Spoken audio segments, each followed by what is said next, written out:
मित्रों नमस्कार,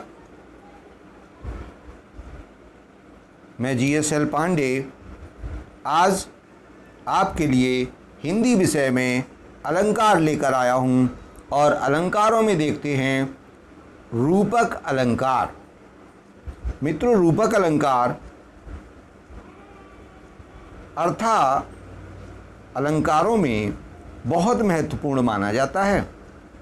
शायद ही किसी कवि की कोई रचना हो जिसमें रूपक अलंकार का प्रयोग किसी कवि विशेष ने न किया हो। इतना महत्वपूर्ण यह अलंकार है।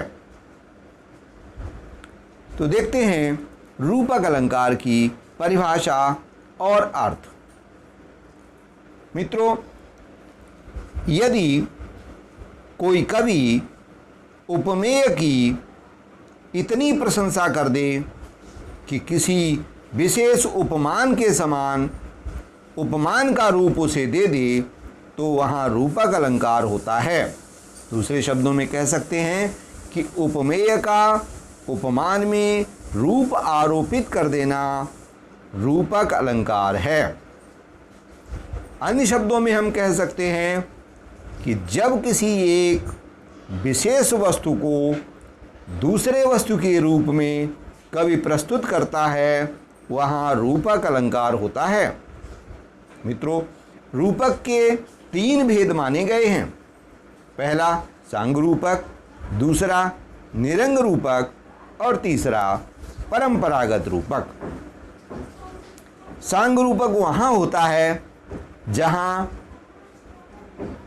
प्रत्येक छंद में रूपक अलंकार का प्रयोग कवि करता है।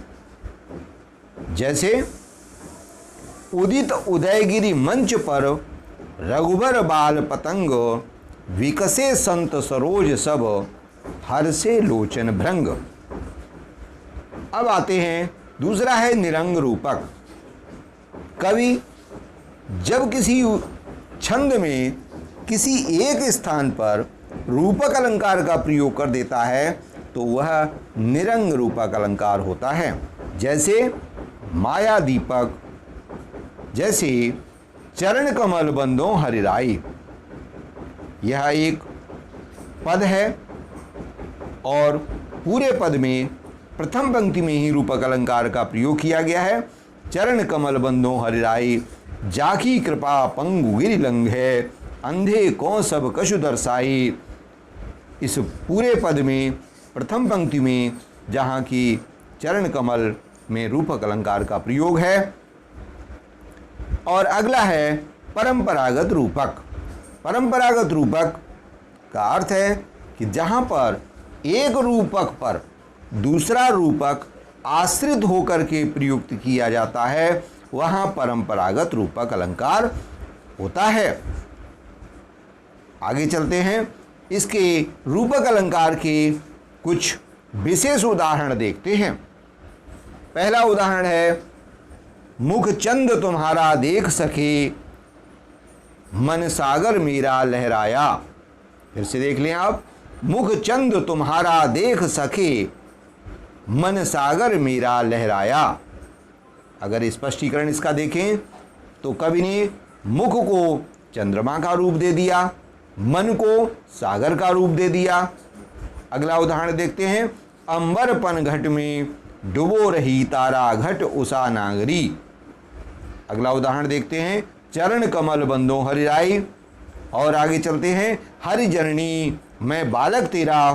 और अगला उदाहरण देखता हूँ, माया दीपक नर पतंगो भ्रमि भ्रमि इभय पड़ंतो, कहीं कबीर गुरु ज्ञान ते एक आद उबरंतो।